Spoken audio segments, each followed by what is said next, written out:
Hey, we're back. This time we're going to be taking a look at another Allies expansion for Red Dragon Inn. This time we're looking at Zariah the Summoner.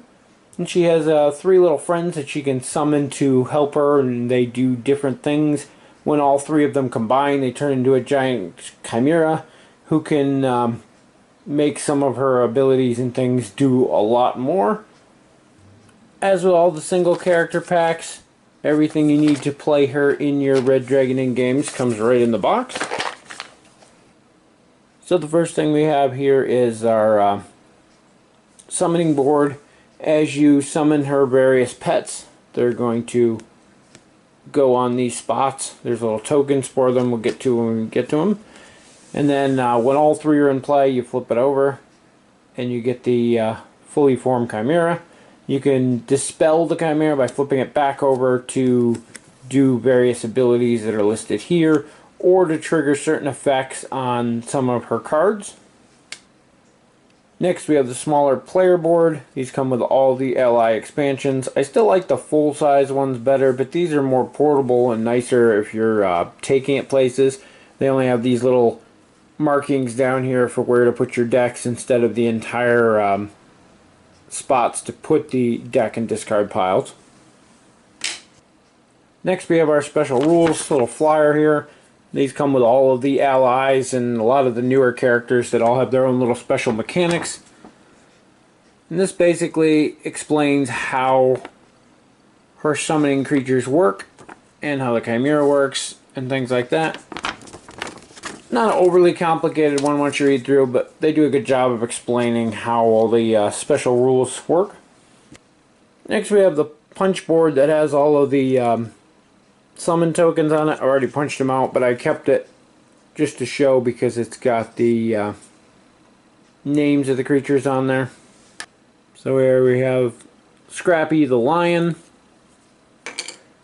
Amber the Alemental. She's actually like a water elemental made of ale, which is hysterical. And Bandit the Ferret. He's probably the reason we got this expansion. My wife is a Ferret fanatic. We actually own 4.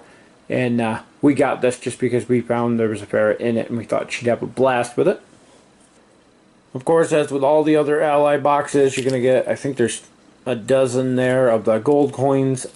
These smaller ones are nicer, they're more portable, and I've mentioned it in other videos, but the bigger ones that come with the base sets feel better in your hands when you're playing. They feel more like coins. These are quite a bit smaller than those. And then my one real complaint about the ally expansions is since the boards are smaller, they come with these cardboard alcohol and fortitude markers, where the base games and things come with the glass beads. Not a big deal, and they have made them better over time. The original ones were literally just a picture of a cup and a heart, and they've done a little bit more details to make them somewhat nicer, but still don't see why we couldn't get the glass beads. And then of course we have Zariah's actual deck. Unlike some of the newer stuff, she only has a single deck, like some of the original characters. And you have your basic, pretty much half of the deck that's the same for just about everyone. Then you start getting into her more unique cards. And the way her cards work is at the bottom of some of the cards you're going to see a picture of one of the creatures on here.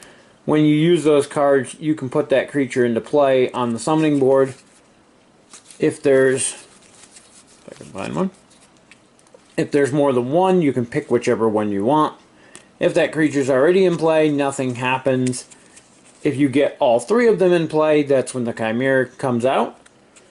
And then on the bottom here, you can see on some of these how it has a special listing for if you use the Chimera. If you choose to dispel it, you can use that effect instead of the normal effect. The catch to this is you have to choose if you're going to use that ability before people play counters. So you might dispel him and then somebody counters this and you get nothing out of it and you lost him. And then you do it in order, so you're going to work your way down. So you're going to resolve the effects. So if you were to dispel your Chimera, get the ability here, then afterward you'd be able to place one of your 3 tokens on there as well. So that's an important thing to keep in mind. Other than that, though, she plays pretty much like the majority of other people. The fluff text and things on these are great. And the creatures kind of do what you'd expect them to do. There's one there with the Ferret. He steals money from other players. The Alemental can alter alcohol content. And somewhere there's one, I think, where the lion actually goes and bites somebody. Overall, she's a pretty fun little character. Not too complicated. Like some of the newer ones tend to get really in-depth and have a lot of things going on to keep track of. Hers is pretty simple, but at the same time, definitely unique and makes her feel different than other characters that are out there. And if you're a fan of summoning pets, or ferrets for that matter, definitely an interesting one to pick up. Like I said, we've used her a couple times now, and my wife doesn't like the overly complicated characters, and she has no problem playing this one, so that's always good to keep in mind. Always nice to have extra characters for Red Dragon Inn. Can never go wrong, so if you like Red Dragon Inn, then definitely another character to the many to add to your collection. Anyway, that's going to wrap it up for Zariah the Summoner. Thanks for watching, and we'll see you in the next video.